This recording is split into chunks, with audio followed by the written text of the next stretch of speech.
न्यूक्लियोटिक sales के बारे में बात करते हैं तो सेल के लिए एक चार्ट बनाते हैं जिससे सारी चीज़ें इस चार्ट में आपके क्या हो जाए, इंक्लूड हो जाए और आप आसानी से उसको समझ के याद रख सकें। ठीक है, तो सब एक प्लांट सेल्स की बात करें जिससे कि क्या हो, सेल वॉल का भी स्ट्रक्चर आ जाए। तो सबसे आउटरमोस्ट जो सेल का स्ट्रक्चर होता है वो क्या होता है यूकेरियोटिक सेल में, सेल वॉल। उसके बाद से जो रिमेनिंग स्ट्रक्चर से आपका क्या है उसको बोलते हैं प्रोटोप्लास्ट। प्रोटोप्लास्ट। तो प्रोटोप्लास्ट क्या है कि अगर प्लांट सेल से सेल वॉल को हटा दिया जाए तो जो रिमेनिंग स्ट्रक्चर बचता है उसको प्रोटोप्लास्ट बोलते हैं। अब प्रोटोप्लास्ट में क्या क्या है, प्रोटोप्लास्ट में है आपका सेल मेम्ब्रेन, इसका आउटर मोस्ट कवरिंग जो है वो क्या है, सेल मेम्ब्रेन। उसके बाद से बचेगा आपका प्रोटोप्लाज्म। फिर हम लोग क्या करेंगे, प्रोटोप्लाज्म को डिवाइड करेंगे। ठीक है, किस में बात करेंगे हम लोग, cytoplasm plus nucleus.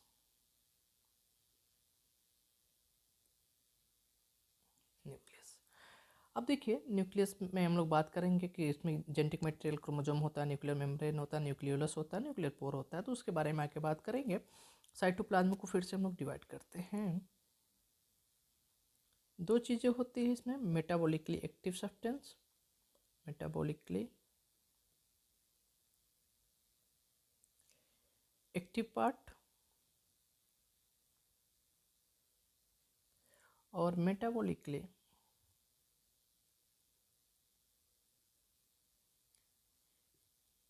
Inactive part.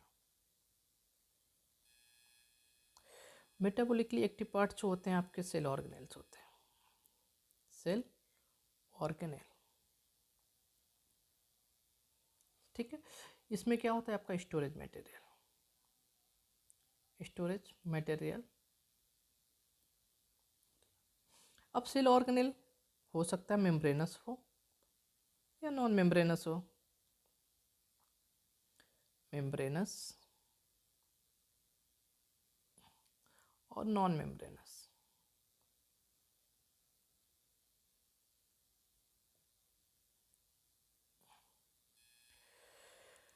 अगर हम थोड़ा सा देख लेते हैं, नॉन मेम्ब्रेनस की बात करेंगे तो दो सेल ऑर्गेनेल, कौन कौन सा सेल ऑर्गेनेल होगा, पहला याद रखिएगा राइबोसोम। ठीक है, जो कि प्लांट ऑर्गेनेल में दोनों में मिलेगा। और सेंट्रियोल की बात करते हैं, यहीं पे याद रख लीजिए, प्लांट सेल में नहीं पाया जाता है, आप यही याद रखिए कि नहीं पाया जाता। हायर क्लास में जाएंगे तो देखेंगे कि कुछ लोअर किंगडम के में क्या होता है सेंट्रियोल पाया जाता है, लेकिन आपको याद रखना है कि सेंट्रियोल में क्या होता है जो कि प्लांट सेल में नहीं पाया जाता है, एनिमल सेल में पाया जाता है, और ये भी क्या होता है आपका नॉन मेम्ब्रेनस। तो दो सेल ऑर्गेनेल याद रख लीजिए, सेंट्रियोल। ठीक है, अब मेम्ब्रेनस की बात करेंगे, चलिए मेम्ब्रेनस की बात करते हैं।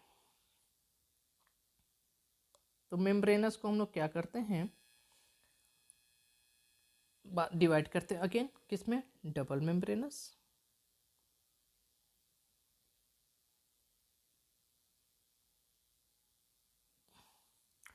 और सिंगल मेम्ब्रेनस, सिंगल मेम्ब्रेनस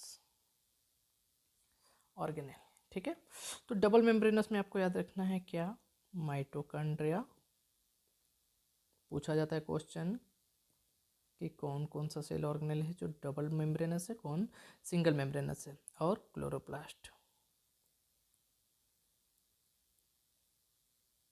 ठीक है, सिंगल मेम्ब्रेनस में आप याद रखिए endoplasmic reticulum, Golgi body,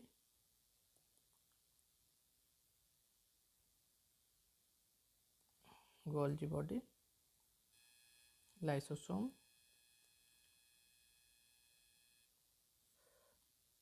cell vacuole, जो इसका मेम्ब्रेनस कवरिंग होता है उसको टोनोप्लास्ट बोलते हैं, सेल वैक्यूल्स का। ठीक है, पैरोक्सिसोम,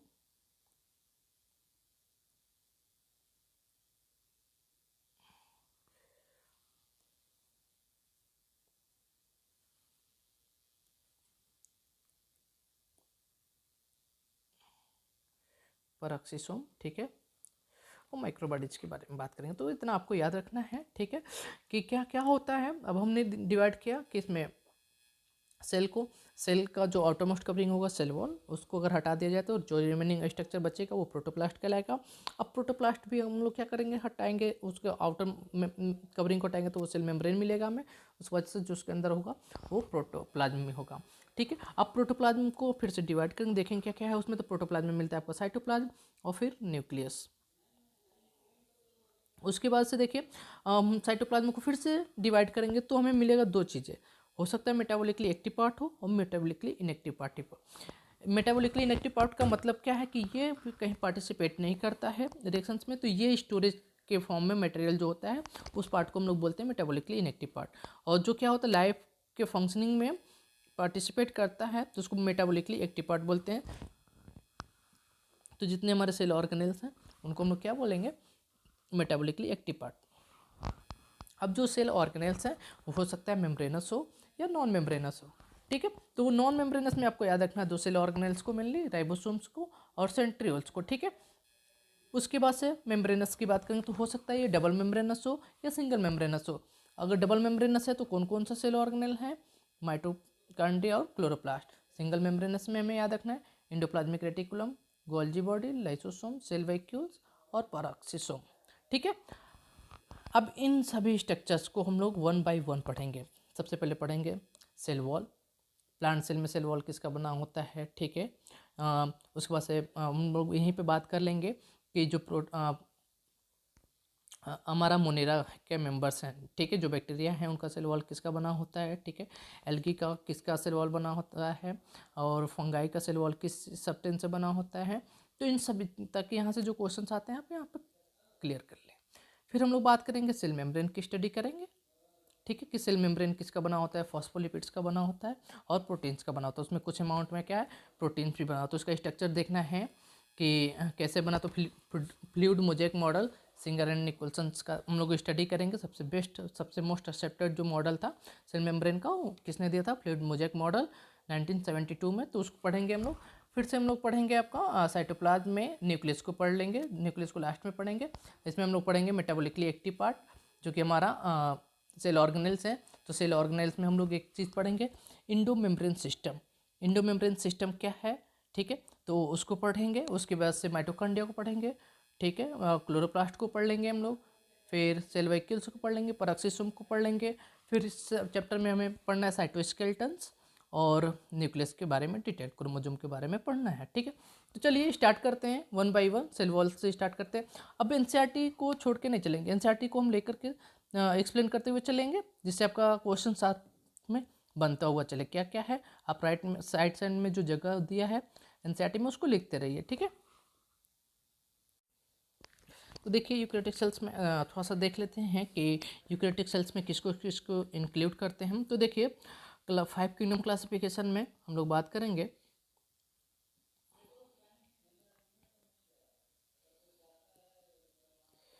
फाइव किंगडम, थोड़ा सा यहाँ पे ज़रूरत है क्लासिफिकेशन। 5 किंगडम जो क्लासिफिकेशन RH विटेकर ने दिया था, RH विटेकर, तो इन्होंने किस में डिवाइड किया था, देखिए मोनेरा, दूसरा प्रोटिस्टा, तीसरा किंगडम था फंगाई, चौथा था आपका प्लांटी और पांचवा था एनिमेलिया, ठीक है। तो देखिए कि मोनेरा जो किंगडम था जितने भी प्रोकैरियोट्स थे उन सभी को किस में इंक्लूड कर दिया, मोनेरा में। बाकी प्रोटिस्टा, फंगाई, प्लांटी और एनिमेलिया ये क्या है आपके यूकैरियोटिक है, ठीक है। तो इनमें एनिमेलिया में तो आपका सेल वॉल नहीं पाया जाएगा, तो इन तीनों में जो सेल वॉल है उसके बारे में हम लोग बात करेंगे, ठीक है। देखिए दिया हुआ है eukaryotes includes all the protist plant animal and fungi. तो देखिए यूकैरियोटिक सेल्स में दिया है कि यूकैरियोट्स इंक्लूड्स कौन कौन, प्रोटिस्ट्स, प्लांट्स, एनिमल्स एंड फंगाई। ठीक है, अब बात करेंगे प्रोटिस्ट में। तो इसमें प्लांट्स और एनिमल यूनिसेलुलर जितने भी यूनिसेलुलर ऑर्गेनिज्म थे सभी को किस में रखा गया, किंगडम प्रोटिस्टा में, चाहे वो प्लांट हो या एनिमल हो। ठीक है, तो इसमें प्लांट और एनिमल दोनों हैं। तो इसमें क्या है, इसमें जो प्लांट्स होंगे उनमें जो सेल वॉल है वो किसका बना होता है, प्लांट में जो सेल वॉल है उस किसका बना होता है, फंगाई में जो सेल वॉल होता है वो किसका बना होता है, तो फंगाई में किसका बना होता है, कैटिन का। ठीक है, इस चीज़ को याद रखिएगा। बैक्टीरिया में म्यूरिन्स का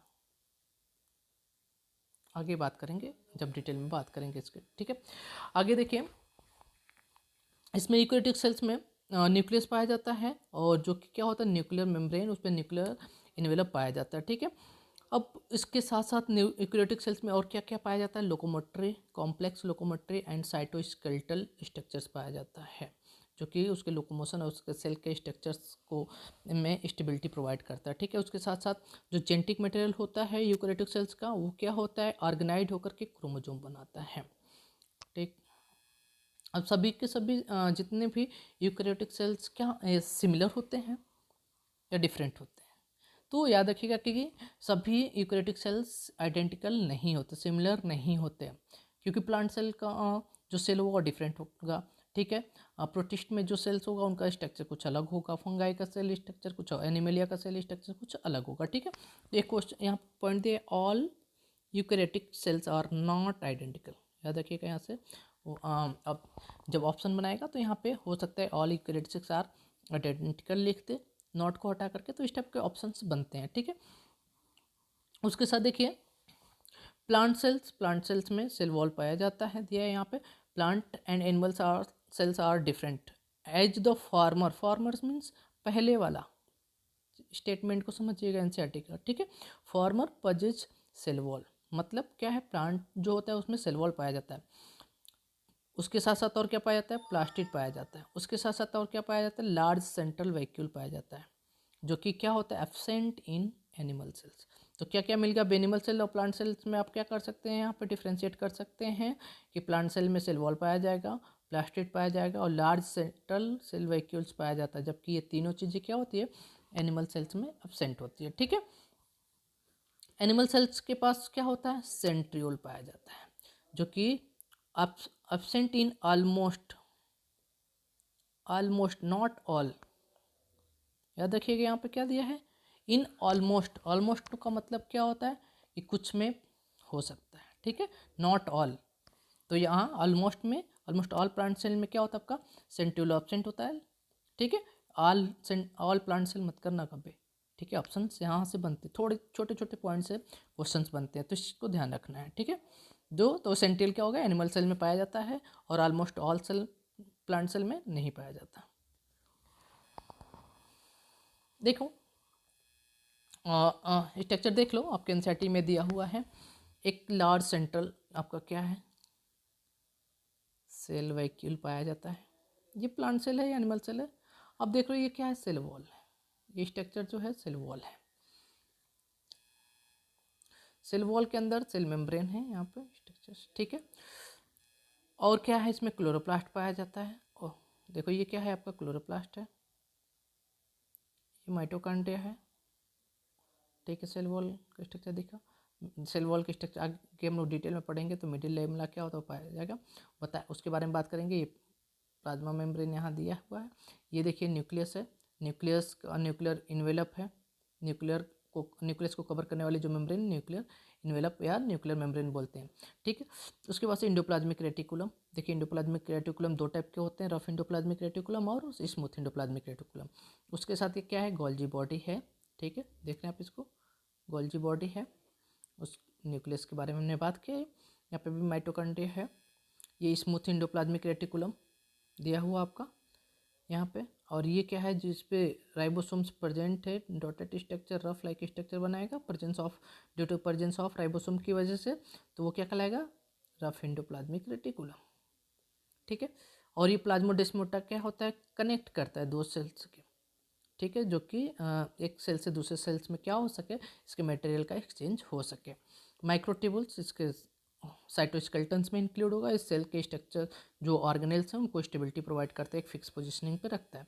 परऑक्सीसोम एक unit membrane bond small structures होता है जिसके बारे में बात करेंगे, और ये जो फ्लूइड स्ट्रक्चर्स उसको साइटोप्लाज्म बोलेंगे। ये प्लांट सेल क्योंकि इसमें सेल वॉल पाया जाता है। एनिमल सेल में देखिए आप कोई भी आपका सेल वॉल नहीं पाएगा, ये न्यूक्लियस है, ठीक है। राइबोसोम्स यहाँ पे पाया जाएगा। यूकैरियोटिक सेल्स में का क्या होगा, जो केवल 70s कहाँ कहाँ पाया जाएगा राइबोसोम,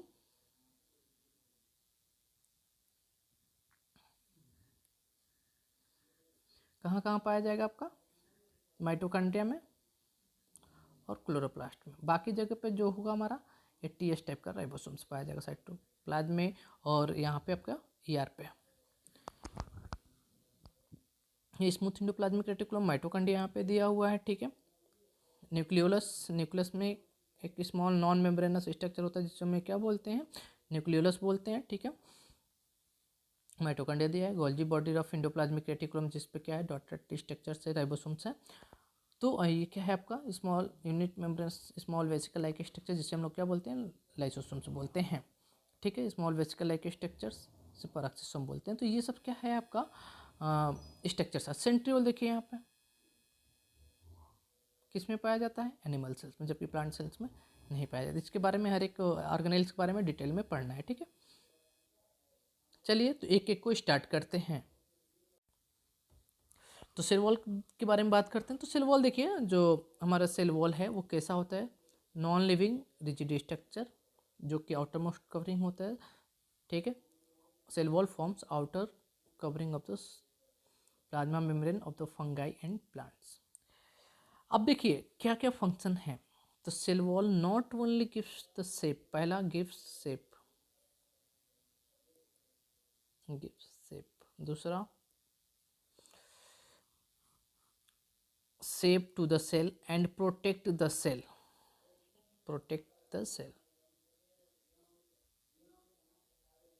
पहला शेप प्रोवाइड करेगा, दूसरा प्रोटेक्ट करेगा। उसके साथ साथ प्रोटेक्ट किससे करेगा, from mechanical and damage and, ठीक है, इन्फेक्शन से। प्रोटेक्ट किससे करेगा, मैकेनिकल डैमेज से और इन्फेक्शन से। और क्या क्या इसमें हेल्प करता है, cell to cell interactions,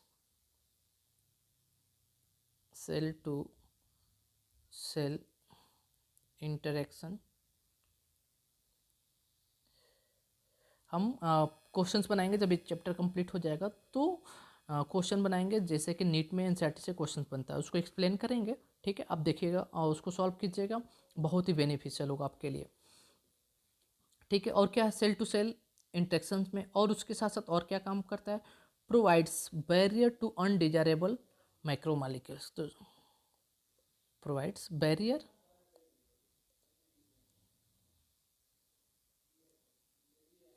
barriers to undesirable macromolecules। तो चार फंक्शंस हो गया आपका, क्या शेप प्रोवाइड करेगा, प्रोटेक्ट करता है सेल्स को किससे, मैकेनिकल डैमेज से और इन्फेक्शन से, उसके साथ साथ सेल टू सेल इंटरेक्शंस में हेल्प करता है, और प्रोवाइड करता है क्या, barrier to the undesirable macromolecules से, ठीक है।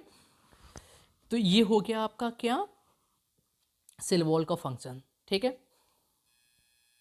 तो प्लांट सेल में जो सेल वॉल बनता है वो किसका बना होता है, मेनली हम लोग बात करेंगे सेलुलोज की,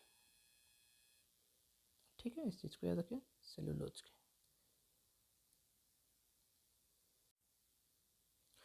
और देखिए हमने बताया था फंगाई में जो सेल वॉल होता है वो किसका बनता है, काइटिन का। उसके साथ साथ बैक्टीरिया में हमने बताया था किसका बनना होता है आपका, बैक्टीरिया में हम लोग बात करेंगे तो वो बना होता है आपका किसका, म्यूरिन्स का। और एल्गी में देखिए, एल्गी का जो सेल वॉल होता है वो किसका बना होता है, क्वेश्चन पूछ चुका है, cellulose plus galactans plus mannans plus कुछ मिनरल्स।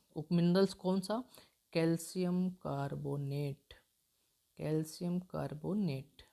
उसके साथ साथ और कुछ प्लांट्स में, ठीक है, जो आपका हायर प्लांट्स है जैसे ब्रायोफाइटा, टेरिडोफाइटा, जिम्नोस्पर्म, एंजियोस्पर्म, उनमें क्या होता है, सेलुलोज, उसके साथ हेमी सेलुलोज, पेक्टिन्स और प्रोटीन्स पाया जाता है, ठीक है। तो इस चीज़ को याद रखना है आपको, क्या कि एल्गी का सेल वॉल किसका किसका बना होता है, उसमें कौन कौन सा सब्सटेंस होता है। तो याद रखिए, बाहर जैसे मैं लिख रहा हूँ आप भी लिख लीजिए कि आपको बाहर जब आप पढ़ें रिवीजन करें तो आपको ज़्यादा टाइम ना लगे।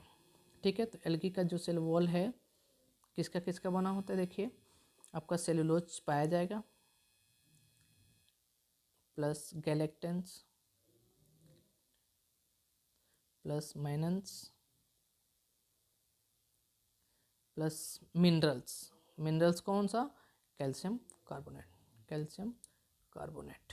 ठीक है, अब देखिए जो सेल वॉल होता है यंग प्लांट्स में, जो न्यू प्लांट्स होते हैं तो वो रिजिड नहीं होगा, तो वो क्या होगा, प्राइमरी सेल वॉल कहलाता है और उसमें कैपेबिलिटी होती है ग्रोथ की। लेकिन जब मिनरलाइजेशन हो जाता है उसका तो वो डेड हो जाता है। ठीक है, तो देखिए the plant cell wall of a young plant cell, the primary wall is capable of growth which gradually diminishes as the cell matures and the secondary wall is formed on the inner toward the membrane side of the cell।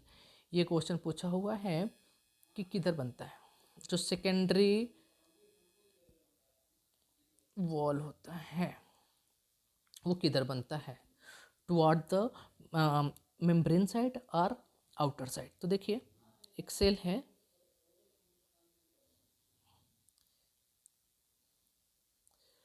ठीक है, ये आपका nucleus, ये आपका plasma membrane है, plasma membrane. Colour change करते हैं, ये आपका हमने मान लिया प्राइमरी वॉल है, cell wall, primary cell wall. ठीक है, कलर चेंज करते हैं जिससे हमें पता चले।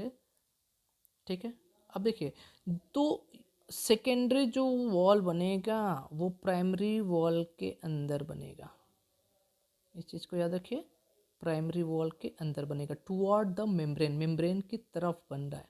ठीक है, inside the primary wall, not outside the primary wall. इसके क्या होता है आपका मिडिल लैमिला, इसके आगे मिडिल लैमिला होता है जो एक सेल से दूसरे सेल को क्या करता है, कनेक्ट करता है। आगे देखेंगे उसको भी। ठीक है, और देखिए जो मिडिल लैमिला है, हमने बात की जो middle lamella, that is the layer mainly of calcium pectate. अब ये पूछा जाता है कि मिडिल लैमिला किसका बना होता है, तो मिडिल लैमिला आपका बना होता है कैल्शियम पेक्टेट का, जो कि क्या करता है, होल्ड करता है, ग्लू करता है दो सेल्स को। एक सेल यहाँ पे आ गया तो इनको भी जोड़ क्या करेगा, इनको और इनको क्या करेगा, जोड़ेगा। तो दो सेल्स को जोड़ने के लिए क्या होता है आपका मिडिल लैमिला, मिडिल लैमिला। और ये किसका बना होता है, कैल्शियम पेक्टेट का। ठीक है, और एक चीज देखिए प्लाज्मोडेस्माटा के बारे में हम बात करेंगे। ये तो अभी अटैच है, एक सेल से दूसरा सेल अटैच है, लेकिन एक सेल से दूसरे सेल में कनेक्शंस कैसे होता है, एक सेल से दूसरे सेल के बीच में जो कनेक्शन होता है, एक स्ट्रक्चर होता है, उसको हम लोग बोलते हैं क्या, प्लाज्मोडेस्माटा। ठीक है, the cell wall and the middle lamella are may be traversed by plasmodesmata which connect the cytoplasm of neighboring cells। अब इससे इस सेल्स का साइटोप्लाज्म क्या होगा, इस सेल में जाएगा, इस सेल्स का क्या होगा, तो इंटर कनेक्शंस बनता है दो सेल्स के बीच, किसके थ्रू, प्लाज्मोडेस्माटा के थ्रू। लेकिन दो सेल्स जो होते हैं वो एक दूसरे से किससे जुड़े होते हैं, ये देखिए हमारा एक सेल है, एक दूसरा सेल है। अब ये बीच में क्या है, कनेक्टर है जो जोड़ेगा। तो ये बीच में जो पेन है वो हमारा क्या है, मिडिल लैमेला, दिख रहा है आपको, यहाँ से देखिए इस तरह से जो बीच में है वो मिडिल लैमेला है। लेकिन अगर एक सेल, ये हमारा क्या है, एक सेल है दूसरा सेल, ठीक है, तो ये जो पेन स्ट्रक्चर से जो कनेक्शन बना रहा है एक सेल से दूसरे सेल्स में, वो क्या कहलाएगा, हमारा प्लाज्मोडेस्माटा। चलिए अब हम नेक्स्ट वीडियो में देखेंगे एंडोमेम्ब्रेन सिस्टम। वीडियो हमारे जो स्टडी का मेथड है वो आपके लिए ही है। अगर आपको समझ में आ रही हो, आपको अच्छा लग रहा तो इससे कम अधिक से अधिक शेयर कीजिए और प्लीज़ सब्सक्राइब कीजिए, जिससे हम क्या कर सकें, अधिक से अधिक बच्चों तक अपने नॉलेज को बांट सकें। ठीक है, हमारा मकसद ऐसा नहीं है कि यूट्यूब पे हाईलाइट होना या कुछ नहीं है ऐसा, लेकिन हमारा मकसद ये है कि जो भी नॉलेज है मेरे पास वो मैक्सिमम से मैक्सिमम बच्चों के पास पहुंच सके और उनका हेल्प हो सके। क्योंकि हम लोग जब पढ़ते थे तो हम लोग का बैकग्राउंड गांव से रहा है, तो हम लोग को बहुत ही प्रॉब्लम फेस करनी पड़ी है। कभी कुछ ऐसी चीज़ें नहीं मिली कि हम लोग इस तरीके से समझ सके, देख सके। पढ़ाने वाला भी नहीं मिला। गांव में आप जानते ही कितने टीचर्स हैं, कितने एजुकेटेड पीपल्स हैं। तो मेरा यही विजन है लाइफ का कि मेरा जो नॉलेज है, मैंने जो मेहनत की है, वो मैक्सिमम से मैक्सिमम बच्चों तक उसका फ़ायदा हो और वो सक्सेस हो। ठीक है, तो please like share and subscribe. Thank you.